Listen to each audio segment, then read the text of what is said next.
জন্য আমার আদর্শ ছেড়ে এই মেয়েটাকে আমায় বিয়ে করতে হলো। কিন্তু এই মেয়েটাকে আমি যখনই দেখি এর লোভ আমার সামনে চলে আসে, আর তখন এই মেয়েটিকে, এই সম্পর্কটাকে আমার ঘেন্না লাগতে শুরু করে। কিভাবে পালন করবো এই মিথ্যে সম্পর্কটাকে, আর কতদিন?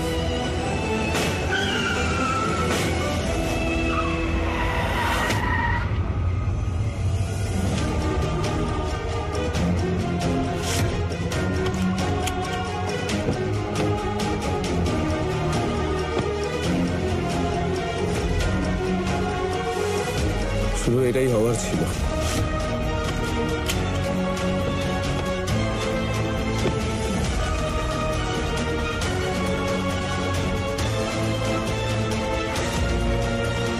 নেটওয়ার্কটাও নেই।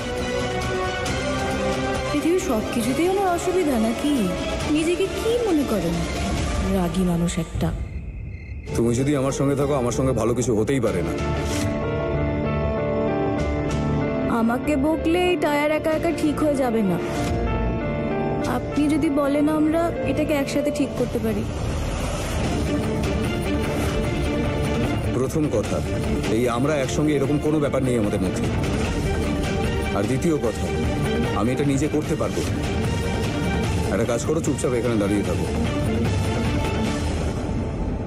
উনি সব ব্যাপারেই নিজেকে খুব বড় মনে করেন।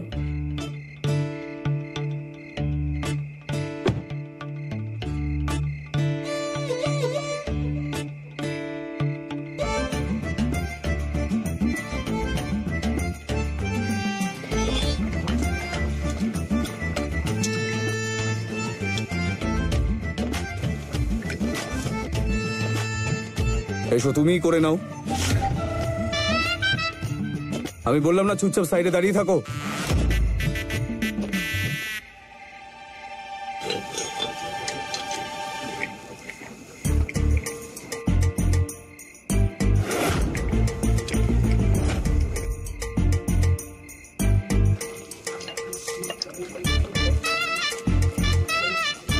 আপনি মনে হচ্ছে এটা ভুল করছেন।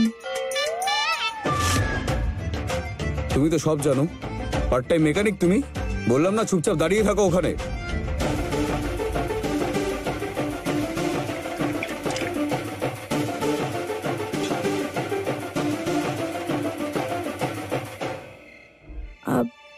আপনি বলেন তো আমি একটু সাহায্য করি। সিট বেল্টটাও তো লাগাতে পারো না তুমি, আর আমায় হেল্প করবে?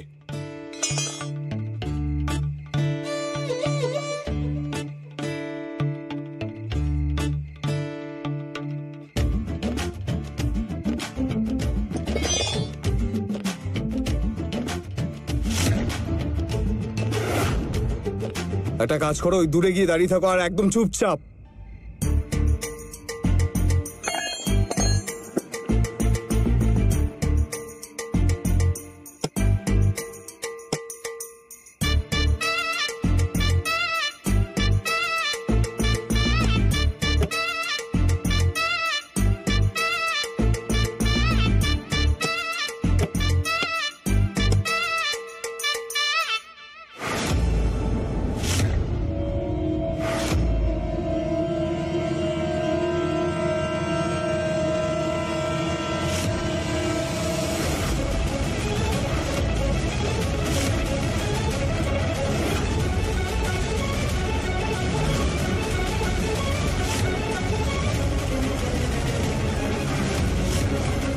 শোভন বাবু,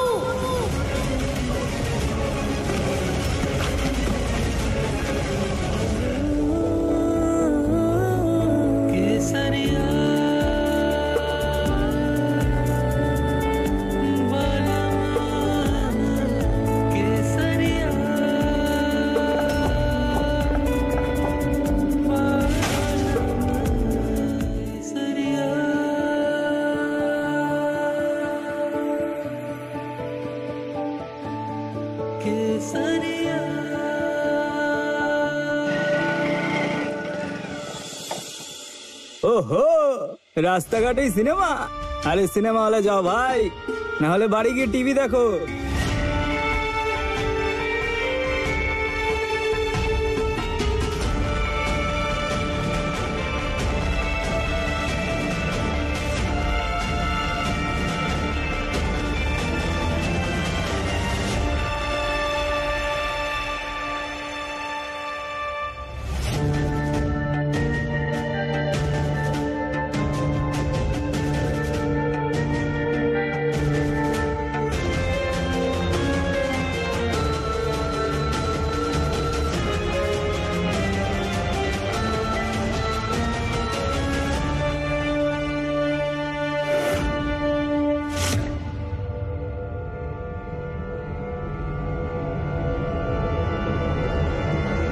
করছিলে তুমি? আমি তোমায় বললাম না চুপচাপ দূরে দাঁড়িয়ে থাকো, আমি তো করছিলাম। কিন্তু না, তুমি তো শুধু সুযোগ খোঁজো আমার কাছে আসার। ওই গাড়িটা আপনার কোনো সাফাই চাই না,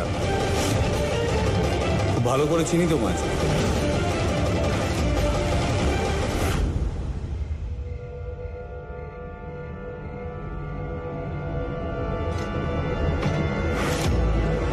এটা আবার পড়ে গেল কি করে? তাহলে কি সত্যি ফুল আমায় বাঁচানোর জন্যই?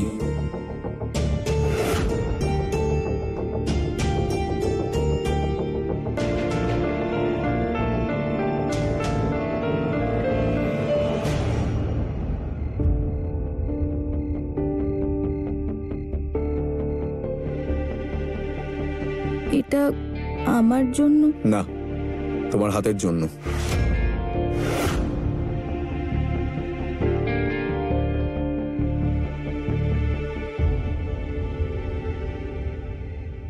সরি।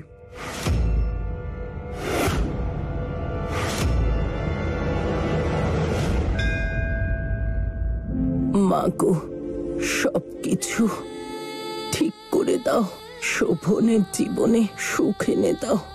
আজ পর্যন্ত ও অনেক কষ্ট পেয়েছে, এবারে অন্তত সুখ দাও। বাচ্চাদেরও খুব ভালোবাসে, কিন্তু তুমি হয়তো অন্য কিছু চেয়েছিলে। কিন্তু তাও ও কোনো অভিযোগ করেনি।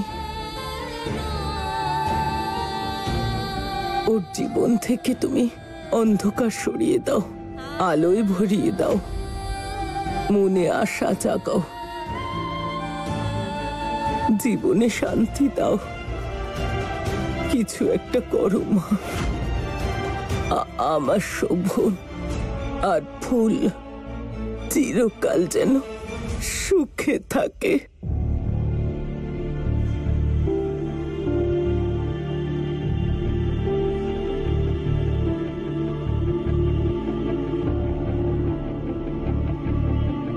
আপনি যদি রাগ না করেন তাহলে আমি একটু সাহায্য করি। এই সমস্যা থেকে তাড়াতাড়ি মুক্তি পাওয়া যাবে। ঠিক আছে, এই জায়গাটা থেকেও মুক্তি পাবো, আর তোমার থেকেও।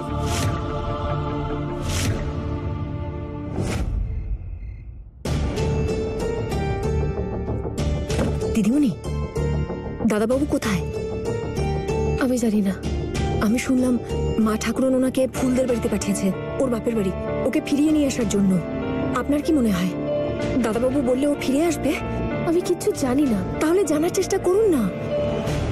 আমি কি করে জানবো বলো? শোভন তো আমার সঙ্গে কথাও বলতে চাইছে না। আচ্ছা, আপনি কি চান শোভন দাদাবাবু ফুলকে মহলে আবার ফিরিয়ে আনুক? আমার চাওয়া না চাওয়ায় কি আসে যায় বলো?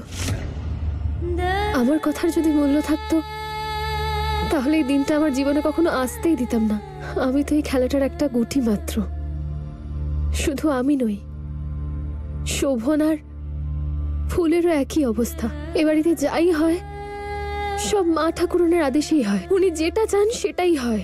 কিন্তু আজ প্রথমবার এক সৈন্য খেলাটা যে খেলছে তার বিরুদ্ধে যাওয়ার সাহস দেখিয়েছে। ফুল বাড়ি থেকে পালিয়েছে। একটু ভাবুন তো, ও যদি আর ফিরেই না আসে তখন কি হবে ভেবেছেন?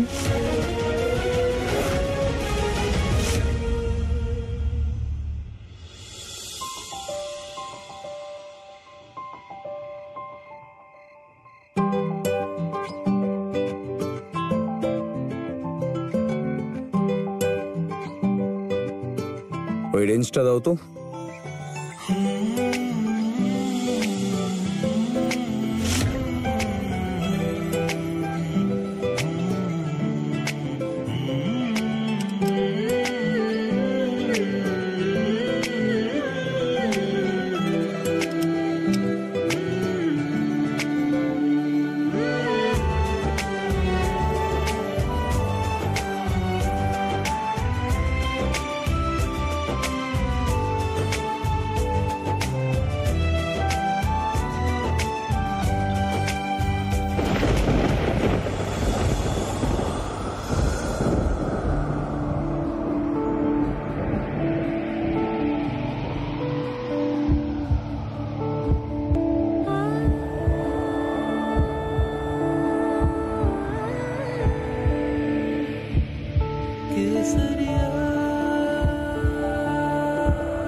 মা ঠাকুরন, আপনার ওষুধ খাওয়ার সময় হয়ে গেছে।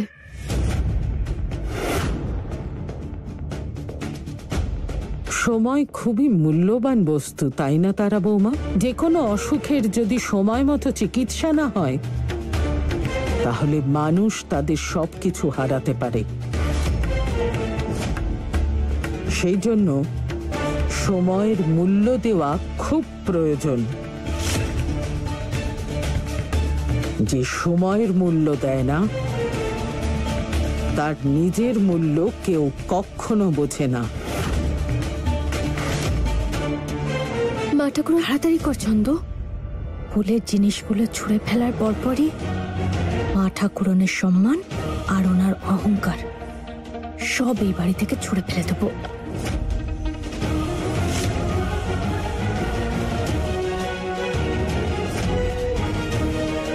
এসব কি সরোজ বৌমা?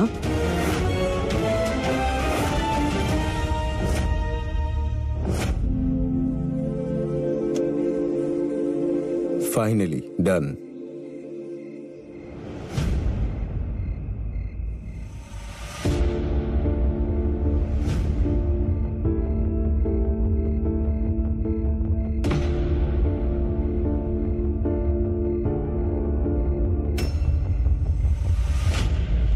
বাড়িতে সবাই হয়তো অপেক্ষা করছে, চলো।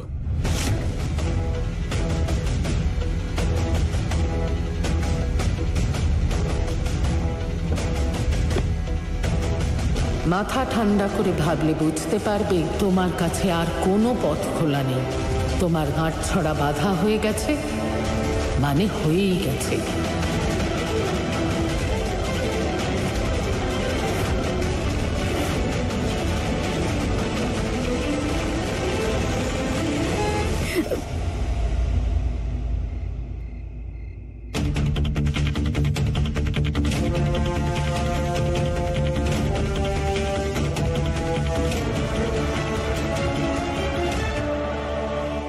কি হলো সরোজ বৌমা? আমি তোমায় কিছু জিজ্ঞেস করছি। মা ঠাকুরন, কিছু মনে করবেন না, আসলে ফুল বৌমা তো আর এই বাড়িতে আসবে না, তাই ভাবলাম ওর জিনিসগুলো এই বাড়িতে রেখে আর কি হবে, তাই আমি এগুলো বাইরে ফেলতে মানে দিতে দান করে দিতে যাচ্ছিলাম।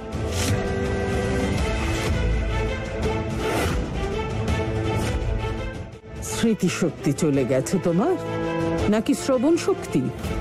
সরোজ বৌমা, আমি তোমাকে বলেছিলাম ফুল বৌমাকে স্বাগত জানানোর প্রস্তুতি নাও, আর তুমি ওর জিনিসপত্র ফেলে দিতে যাচ্ছ।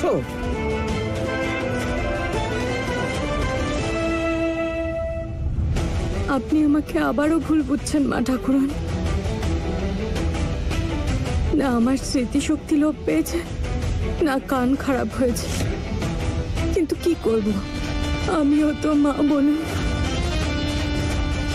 আরে আমি তো শোভনকে নিয়ে ভেবে ভেবে কুল পাচ্ছি না। যদি ফুল বৌমা বাড়িতে ফিরে না আসে, যেটাই শেষমেশ সত্যি হবে, তাহলে শোভনের মনের অবস্থা কি হবে ভেবে দেখেছেন মা ঠাকুরন? ফুল বৌমার জিনিসগুলো দেখে ওর বুকটা কষ্টে ফেটে যাবে না? আর আমি শোভনকে সেই কষ্ট কি করে পেতে দিতে পারি বলুন মা ঠাকুরন? আমি হয়তো ওকে পেটে ধরিনি, তবুও আমিও তো শোভনের মাই, তাই না? কি করে বোঝাবো আপনাদের? ওর চিন্তায় আমার রাতের ঘুম উড়ে গেছে। সব সময় মনে হচ্ছে ছেলেটা ওদিকে কষ্ট পাচ্ছে আর আমরা এখানে কি করছি। সত্যি অধৈর্য হয়েও না সরোজ, আমার মন বলছে ওরা দুজন অবশ্যই ফিরবে।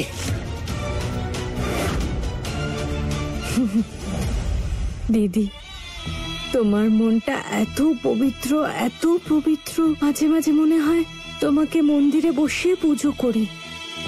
একটা কথা মনে রেখো, ওই ফুল তোমার মন একদিন ভাঙবেই। একটু ভেবে দেখো না, যখন দুটো মানুষ দুটো দিন একসঙ্গে থাকতে পারলো না, ওরা কি করে সারা জীবন একসাথে থাকবে?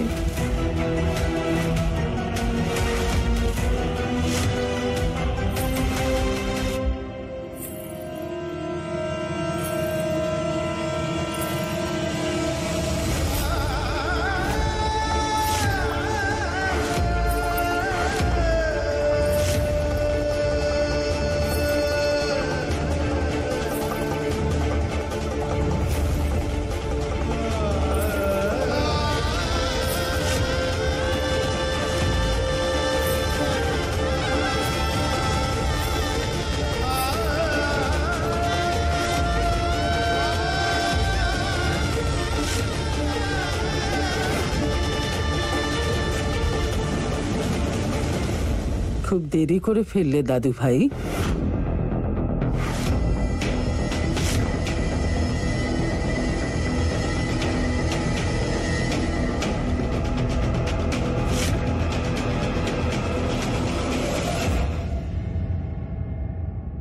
ঠিক সিদ্ধান্ত নিয়েছো বৌমা তুমি, যে সেখানেই ফিরে এসেছো যেখানে ভাগ্য তোমাকে পাঠাতে চেয়েছে।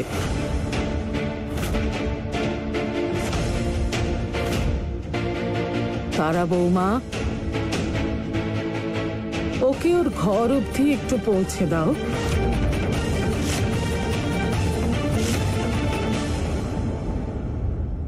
বৌমা,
তোমার প্রতি অনেক অনেক কৃতজ্ঞ। তুমি ফিরে এসে আমার অনেক উপকার করলে।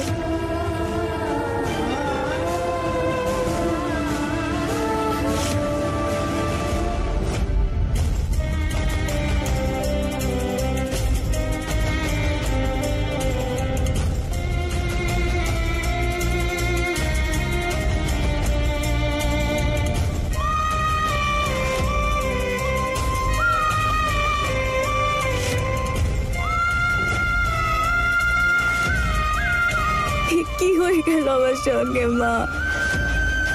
আমি তো এগুলো কোনো কিছু চাইনি। তুমি তো জানো যে জীবনে প্রত্যেক পদে পদে কত ঝড় এসেছে, কিন্তু আমি কখনো ভয় পেয়ে সরে আসিনি। কিন্তু এইবার আমার কাছে পালানো ছাড়া কোনো রাস্তা ছিল না।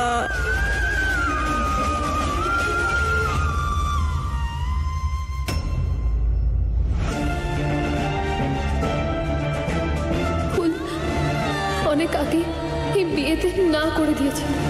যদি তখন আমি ওকে এই ব্যাপারটা নিয়ে বলতাম তাহলে ও কোনোদিনও এই বিয়েটা করতো না। ফুল, আমি কেন কেন করলে তুমি আমার সঙ্গে এরকম? কেন খেললে আমার জীবনটা নিয়ে? কেন?